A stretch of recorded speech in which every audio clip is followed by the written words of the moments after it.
歡迎大家再次支持時事娛樂。睇睇影片之前，記得訂閱咗我哋嘅頻道，點讚同睇完之後留低你嘅睇法。咁我哋立即開始。今日同大家講單新聞，就係呢兩日網上好多人討論嘅電車阿伯拒付1.5美元車費事件。事發喺4月7號，有人影低咗成條片，放上 Threads 之後，俾好多傳媒轉載。個阿伯搭電車唔俾錢，仲同女車長大吵大鬧，搞到架電車要停低。佢仲話自己喺電車公司做咗幾十年，但拎唔出證件。最後女車長霸氣反駁，網民幾乎一面倒讚好。今日我哋用中肯角度逐點拆解呢一單嘢。首先講下事件經過。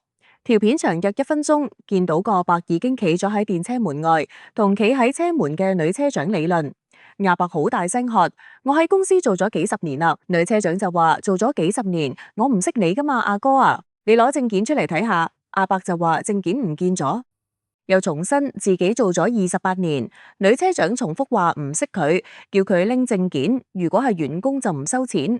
阿伯就話我有證件，我唔使同你講啦。女車長即刻霸氣反駁：坐車俾錢係天經地義噶，坐車係要收錢嘅，坐車係要俾錢嘅。最後阿伯話：如果呢一架車唔得，佢可以唔搭，因為有160幾架車唔需要搭你呢一架。女車長就話車上有錄影，成條片就喺度完結。成件事嘅焦點當然係嗰1.5美元車費。你可能會問，點解係1.5美元？因為電車嘅長者優惠，60歲或以上人士每程只需1美元，而一般成人車費係3美元，所以個阿伯應該係60歲以上，但係佢連1.5美元都唔想俾。佢嘅理由係自己係電車公司前員工，做咗幾十年，應該有免費乘車福利。但問題係佢拎唔出員工證或者退休證。女車長嘅立場好清楚，你係員工就拎證，冇證就要俾錢，呢個係公司規定，亦都係法律要求。跟住我哋睇下電車公司嘅正式安排。香港電車回覆香港01查詢時話，現職員工嘅家屬，包括父母、伴侶、仔女同埋合資格退休員工都可以免費搭電車，但上車嘅時候要向車長出示有效職員證、退休證或者家屬證。換句話講，你口講冇憑，一定要有證件。電車公司仲話已經跟進緊呢件事，但就冇講過阿伯到底係咪前員工、退休員工定係假冒。法律方面，根據香港法例第107章電車條例第59條，任何人搭電車嗰陣或者之後逃避或者企圖逃避俾車費，可以罰款2000美元。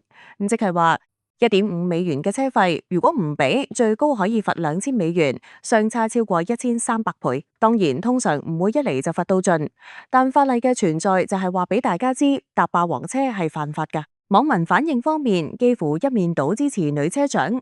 我歸納幾個主要觀點：第一，鬧個阿伯離譜，為咗1蚊幾毫搞到架車停低，阻住晒成車人；第二，話佢無恥，呃車搭仲要理直氣壯，聲大夾惡；第三，讚女車長做得好，揸正嚟做，堅持原則。有網話車長態度正確，冇證就俾正價，嗰1.5美元都喺度拗，車長做嘢揸正嚟做咋。亦有人話撐車長，阿伯好無恥，呃車搭仲理直氣壯，你行路吧。好少見到有人幫阿伯講說話，咁最多都係話車長可以溫柔少少，但都認為阿伯唔啱在先。我哋要分析下點解單新聞會咁多人討論。其實佢觸及咗幾個香港人好關心嘅議題。第一係特權 vs 規矩。個阿伯覺得自己做過幾十年員工就應該有特權，唔使證都得。但係女車長堅持規矩就係規矩，冇證就要俾錢。香港社會普遍認同按規矩辦事，所以女車長獲得支持。第二係老賣老。有人覺得阿伯似老賣老，以為年紀大就可以唔守規則，呢一種行為好容易引起公憤，因為大家都試過排隊俾人打尖，搭車俾人用長者卡，但唔係長者。第三係小數目大原則。1.5美元對好多人嚟講跌咗都未必執，但原則上唔可以唔俾。如果個個都話自己係前員工，唔俾證就免費搭車，咁電車公司好快會倒閉。我哋再深入少少睇下個阿伯嘅心態。佢話自己做咗28年，可能真係做過，而且可能覺得自己對公司有貢獻，退休之後應該享有免費乘車。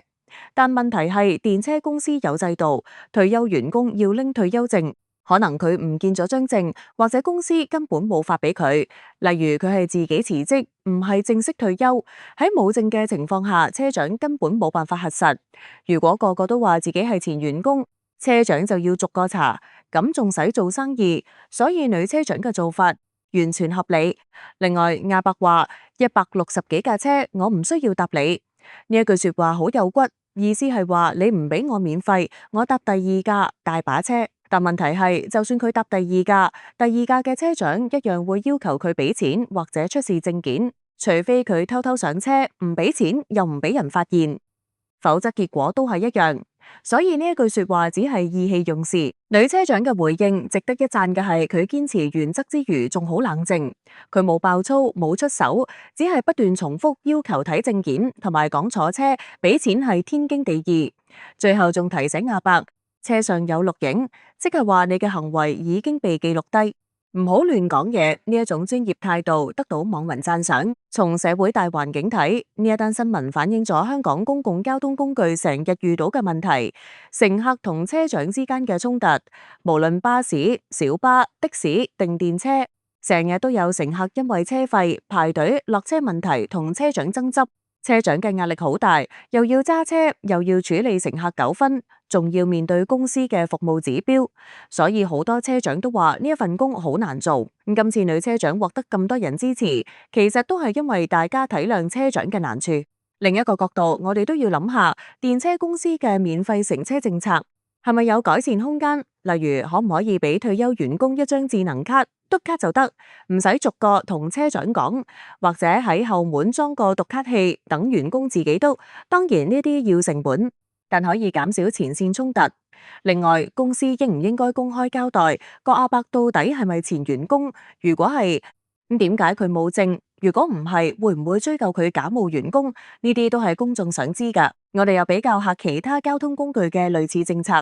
例如港鐵員工同合資格家屬都有免費乘車，但係要用員工八達通篤卡就得，唔使同站長講。巴士公司都類似，員工證有特定樣式，上車時出示就得。電車因為冇閘機，要靠車長眼睇，相對容易出現爭拗。所以電車公司可以考慮推出員工專用嘅電子證，或者要求員工必須由前門上車出示證件，減少混亂。對於一般市民，呢單新聞有乜啟示？第一，搭車俾錢係基本責任，唔好諗住龍運過關。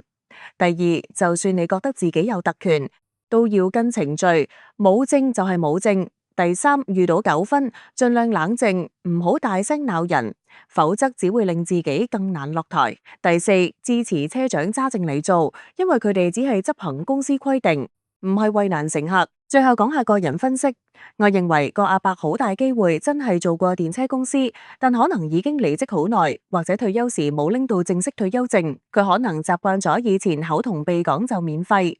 但而家公司嚴咗，車長唔會再就咁信，佢唔忿氣，所以大吵大鬧。可惜時代唔同咗，而家周圍有閉路電視，又有手機拍攝，佢嘅行為被放上網，最終醜嘅係自己。至於女車長，佢完全正確，1.5美元雖然少，但原則就係原則。如果佢放生呢個阿伯之後，個個都話自己做過幾十年，佢點處理？所以佢堅持要證，係專業表現。總結呢一單新聞睇似小事，但其實反映咗香港社會對規矩同特權嘅態度。絕大多數香港人都支持按規矩辦事，唔理你係阿伯定後生，冇證就要俾錢。同時，大家亦都同情前線員工，支持佢哋揸正嚟做。